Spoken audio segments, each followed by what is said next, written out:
If he'd have followed the rules, they'd all still be alive right now. Jim, why are you so eager to take any of this at face value, Jim? There has got to be an explanation. And none of you fucking people seem to be looking for it.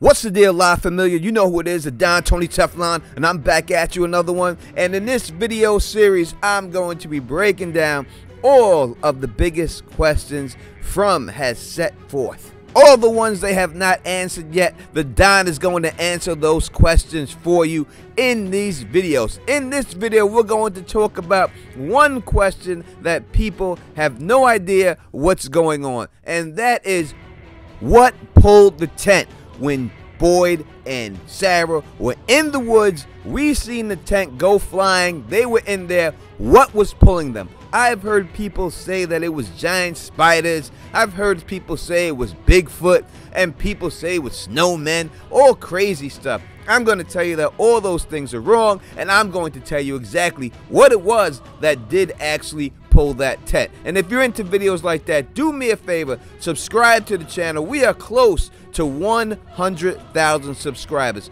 Help the Don get there. I truly appreciate it. And let's try to get to 1,000 likes on this video. We have done it for the last 2 videos. Can we do it for a third? That being said, let's talk about it. Sarah and Boyd are deep into the woods in the tent. It's nighttime, and the first thing they focus on is the talisman itself, letting you know that the thing that they're afraid of while being out here are the monsters. They believe that the monsters could come out there and get them. And then Sarah wakes up, and when she wakes up, she tells Boyd a story. Now, while Boyd helps her up after she's been sleeping, and while she was sleeping, she was having another vision, or dream, whatever you want to call it. But they don't get into that right away, because right when she gets up, it's Boyd. He's the one who expresses what he just found by having the bottle from the bottle tree. Finally managed to get one down. And, this was inside. What does it say? 1864. That's it. And from what I could tell, every bottle up there seems to have a slip of paper just like this. Now, I have given my theory of exactly what this bottle tree code is. The thing that's special about this one is that it's written in cursive.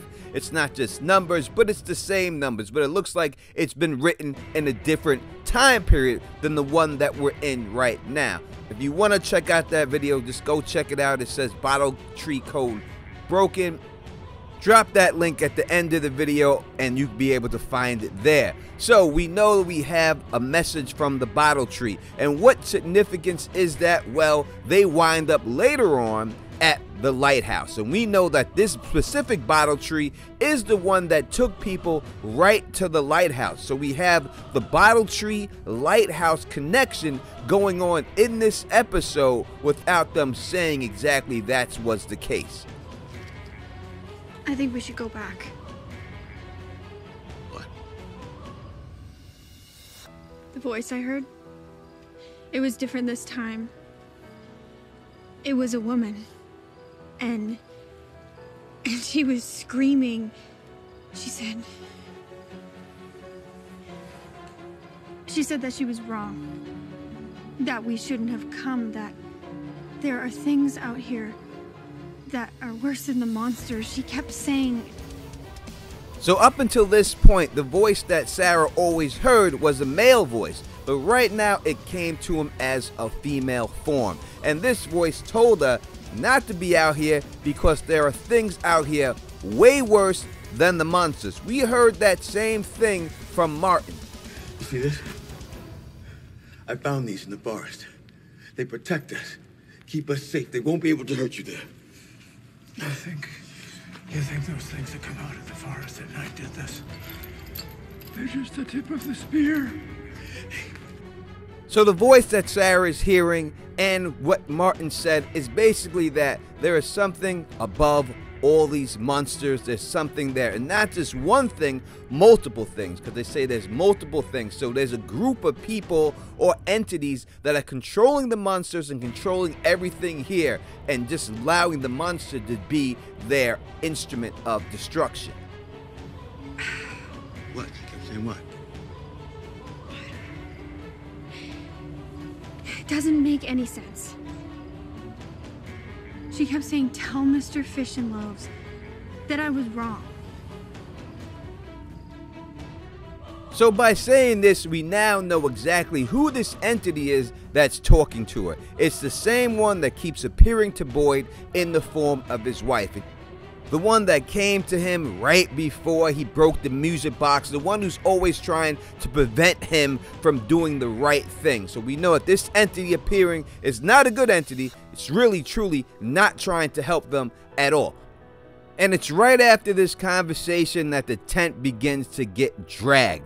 The thing that's dragging him seems to be very powerful. It's pulling him at a decent clip there, but what is it exactly that's pulling him? Now, I know why people say that it was a spider or the boogeyman, because we do hear them make reference to that in this episode, right during this clip, in between these clips, actually. Such scarecrows and boogeymen, giant spiders. This is definitely a quest. And we have seen these things that Ethan just mentioned in this show in one form or another. If you want to call the totems scarecrows, I'll go with you on that. Giant spiders we haven't seen. We have seen a bunch of little spiders, but not giant spiders. But he also does say the boogeyman. So 100% the fact that he says these things does lead credence to one of these things could be pulling the tent. But in my opinion, the fact that he mentioned them in this exact clip, that's not what happened. So right now, let me tell you exactly what I believe is pulling the tent. What I try to look at is exactly where they ended up after the tent got pulled. And that is right on track to find the tower, right? To find the lighthouse. So it seemed to be a good thing that they got pushed out there. Now, in this season, we have heard multiple times that they found a new settlement, and that the reason why Boyd and them did not see this settlement is that most likely they got dragged past the settlement. And that's why they didn't see the settlement, Sarah and Boyd, when they were out there. And that could be the case. Now, we've also heard that there are things outside of this settlement that are not the monsters and seem bad. And in this episode that just passed, number 8, we've seen that it was Julie who dropped down the rope to Boyd, and that allowed Boyd to get out of the well. The well is where he wound up after he got dragged by the tent, because the boy in white told him to go inside the tree. So what I think happened here is almost the exact same thing. I think they were out there, and whatever creatures that are outside this settlement were going to get them. So Julie, Randall, and Marielle, who go back into time, who have that ability that we know of, go back there, know that's going to happen to them, and drag Boyd to safety so that these creatures that are in that settlement don't get a hold of them. That's who I think was dragging the tent. It was them 3. But you tell me in the comment section what you think. And if you like the way I do this, please thumbs up this, spread this across the realm, and of course, subscribe. And until next time, you know who it is. Peace and stay sexy.